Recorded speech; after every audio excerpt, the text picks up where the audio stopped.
First story I wanted to talk about is about Kerr. I've talked about Kerr a few times, but it's been a while, so I want to give you guys a little bit of lead up to remind you of who she is and remind you of her beliefs. And then we're going to talk about a new clip that just came out by Kerr. If you don't know who Kerr is, you may remember this video. This video came out in August 2019. It came out when Hurricane Dorian was about to hit the East Coast, and it was a big deal, and everybody was worried about what was going to happen. Kerr, weather warrior, decided to take God's blessing and bestow it upon people in August 2019. Watch this clip. So right now, at this moment, we take authority over Dorian that has no right off the coast of this state or anywhere. And we hit that storm to the east right now. And I'm going to do it 3 times. We hit it to the east. Yeah, that's Kerr. She believed that God gave her the power, the ability to stop a hurricane from plowing into the East Coast. Did it work? Of course it didn't work. She's a charlatan. And for some reason, she's obsessed with what this little stick can do. This stick that she holds. She swings it around like mad. It's never actually accomplished anything. She's done this weather warrior thing like a billion different times to every hurricane, every tornado that appears. And guess what? It doesn't work because it's nonsense. It's not even biblical. But once again, she is a televangelist, and she is pretty famous.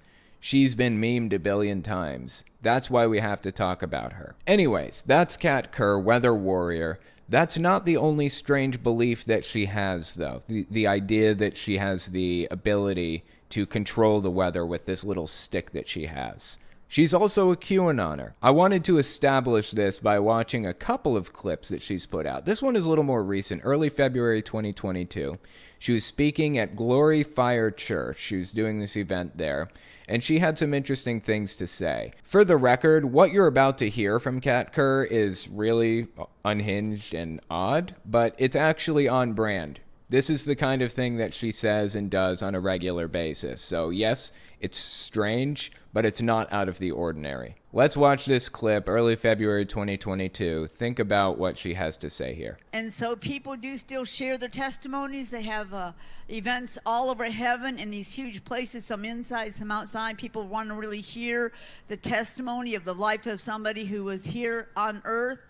And when somebody new arrives, everybody wants to hear them. She's talking about when somebody goes to heaven. When somebody new arrives in heaven, everybody in heaven wants to hear their story, their testimony, or whatever. She has a tendency to, expand upon this really weird worldview that she has, this weird idea of what heaven is. And she says it in such a matter-of-fact way. This is a fact. I've been to heaven. I have touched God's hair. He let me take pictures of him and paint him and stuff. I mean, she's gone as far as to say things like, there is a body part requisition warehouse in heaven where when somebody prays for a missing limb, like a missing arm or leg or something, there's an angel at this body part requisition warehouse.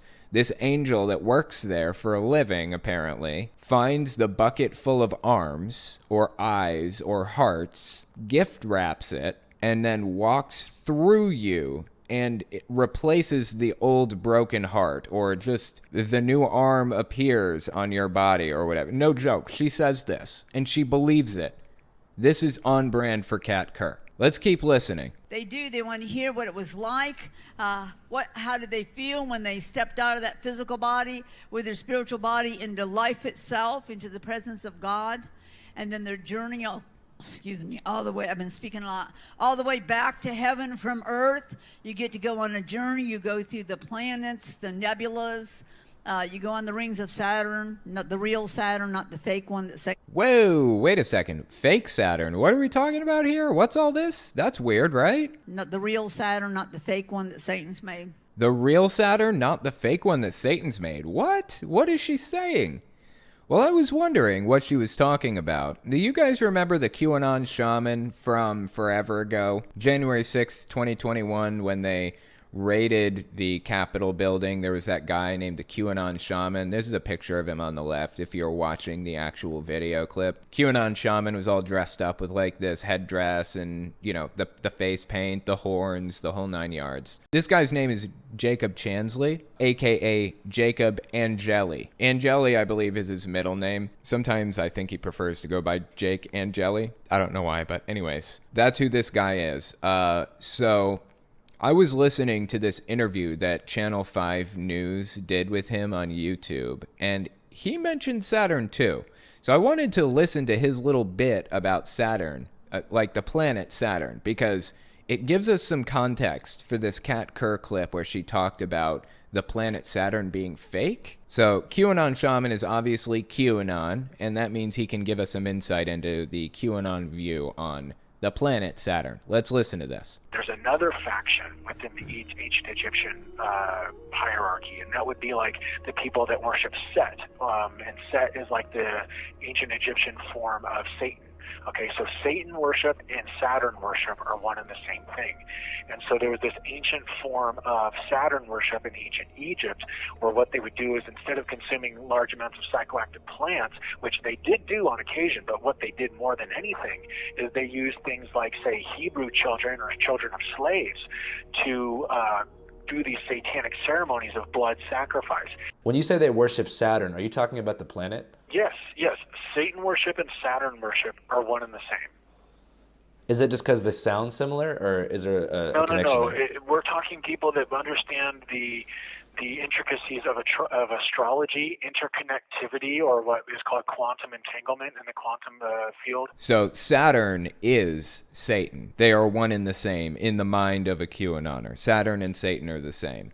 And what he's talking about here, the blood sacrifice stuff, this all ties in together. It's old tropes back from World War II. It's old Jewish tropes, the same stuff that the Nazi Party was saying about Jews, except now they're saying it about elites. The eternal scapegoat of the world, the Jewish people, unfortunately, are being attacked once again in society. We have to call this stuff out when we see it, for real. But the point is, the QAnon Shaman is a full-blown QAnoner, and that added a little bit of context, hopefully, to the Saturn claims that Kat Kerr gave us just a few minutes ago. There's another QAnon belief about how Trump was supposed to be reinstated as president or reinaugurated as president in early March. QAnoners believe that when the Civil War ended and the Confederacy rejoined with the Union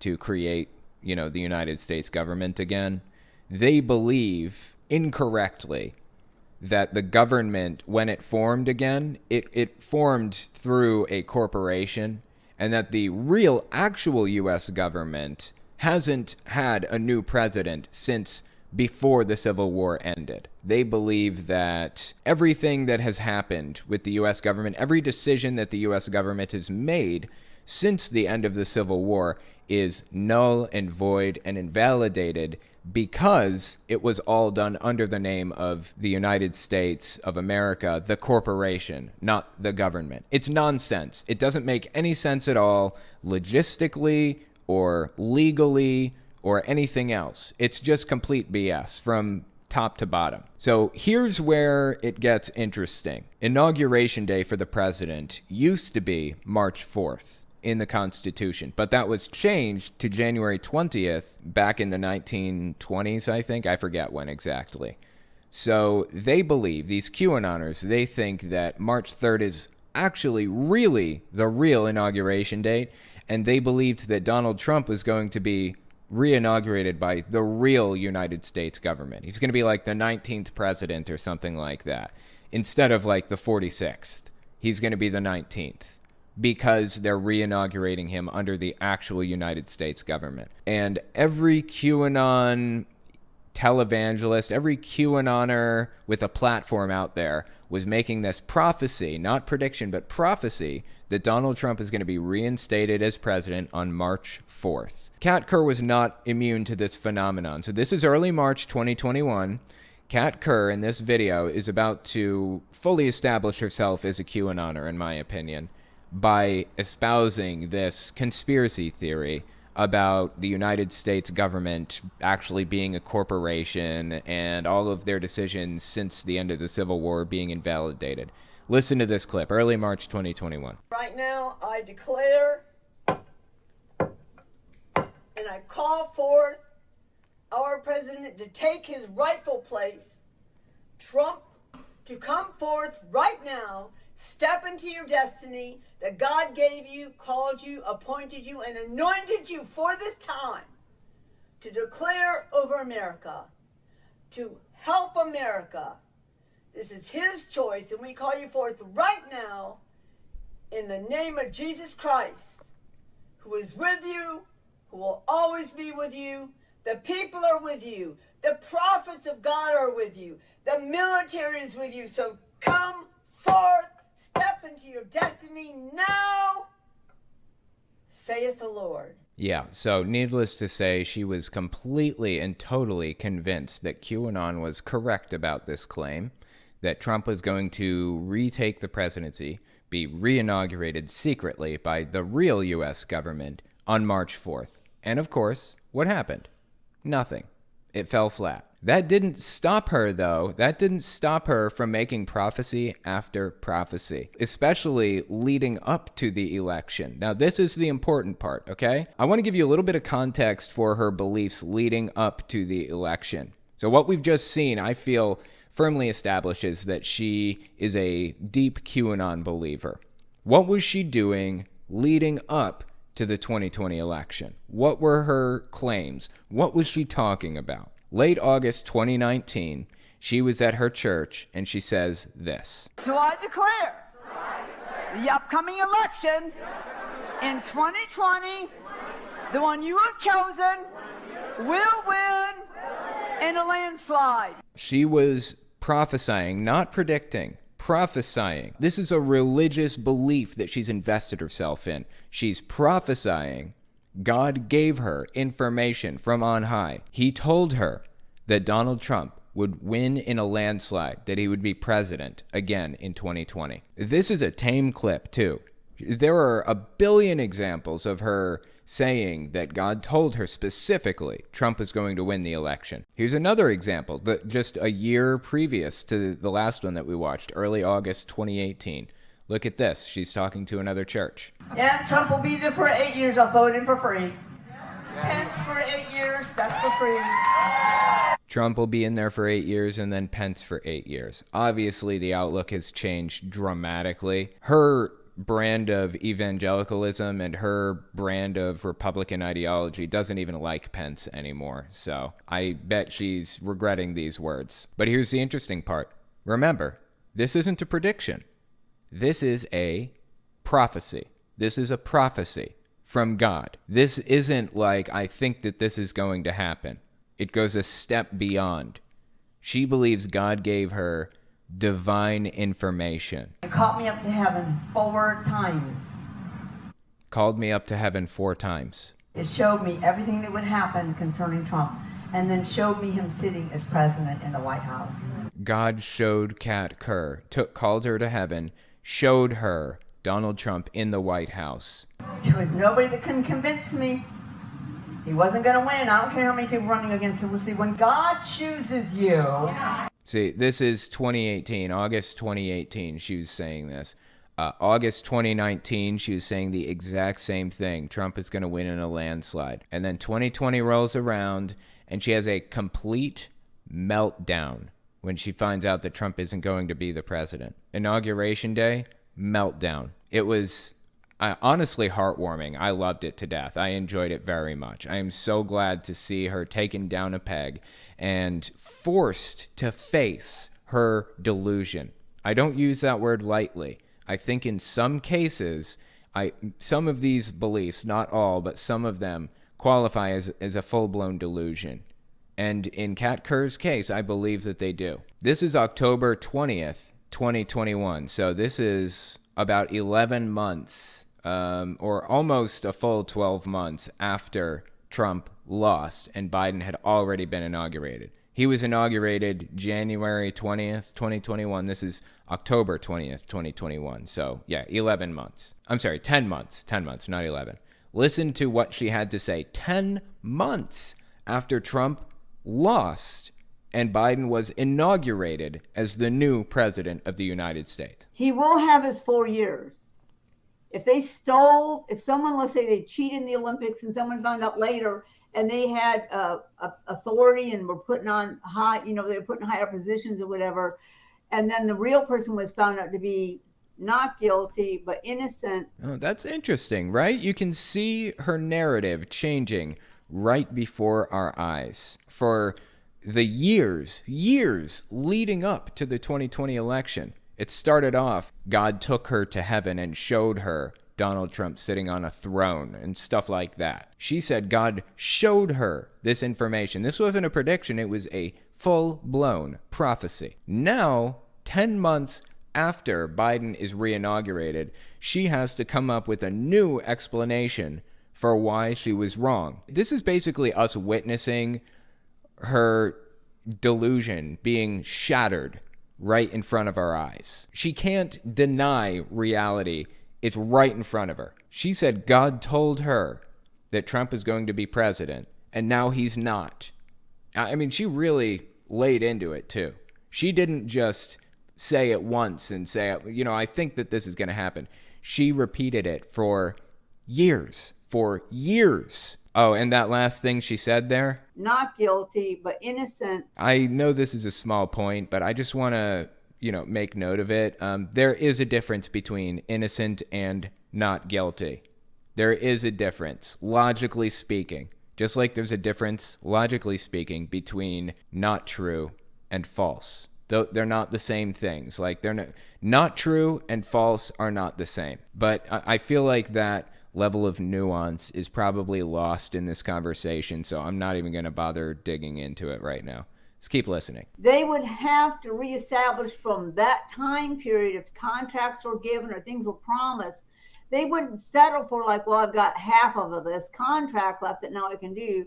No, they will have to give Trump the full 4 years that he actually won in 2020. See, she had to go this route with her narrative because originally she was guaranteeing people that Donald Trump was going to be president before 2021 ended. That's what she said multiple times. She went on this dude's stream, Steve Schultz, 450,000 followers on Facebook, by the way. She went on his Facebook streams and said this, repeated it over and over and over again. She said Trump was going to be president this year, 2021, is what she said, quote unquote. And now we're at the end of 2021, in this case, October, and she had to kind of change the narrative around. So she starts out prophesying Trump is going to win the election for years, failed. Biden is inaugurated. Then she switches to Trump is going to be president again in 2021. Failed. She had to readjust the narrative once again. Well, guess what? Now we're in 2022, and she's decided she's going to readjust the narrative yet again. March 2nd, 2022 is when this one came out. This is her readjustment of the narrative. Let me give you some lead up to this before we actually watch the clip. She says God pulled her up to heaven, and she's sitting there watching the election play out and all of that stuff, and God's talking to her. Listen to this, March 2nd, 2022. When they shut it down, immediately, right next to me, he said to me, this is when they're going to cheat and steal the election. They'll bury the ballots, burn the ballots, they'll put fake ballots. I mean, he went down this whole list of exactly what they were doing while he was saying it to me. He was telling me what was going to happen. And then on November the 4th, God said it. That's what we said on that show. This is what God said last night. They stole the election. They're stealing it. They're putting millions of extra votes in. They have made fake ballots. They had them waiting to put in there. Every one of these claims about the election is false. They're all false. They've all been debunked a billion times over. But like I said, she's a QAnoner, and she believes this stuff. And instead of thinking critically about the things that she's about to say, she just spouts off as much nonsense as she can, and then tries to back it up by saying that God told her that these things were true. She takes QAnon claims and election conspiracies and tells people God told her that this was true. This isn't prediction level stuff. This is prophecy level stuff. She calls herself a prophetess. Put in there to count them, and that's why they closed early. It wasn't because they were overwhelmed by how tired they were, it's because that was their plan to steal it. So Trump won, and I gotta say it, he won just like God said he would win the 2020 election. He won. No, God didn't say that. You said that, Kat Kerr. There's a distinct difference here between God saying something and you saying something. I find it interesting that she speaks for God or claims to speak for God. The governing body of Jehovah's Witnesses claim to speak for God too, the exact same way. It's embarrassing when they do it. It's embarrassing when you do it. Still, you don't win. That's right. Yeah. So they never won. They didn't win. They still don't have power to be where they're at.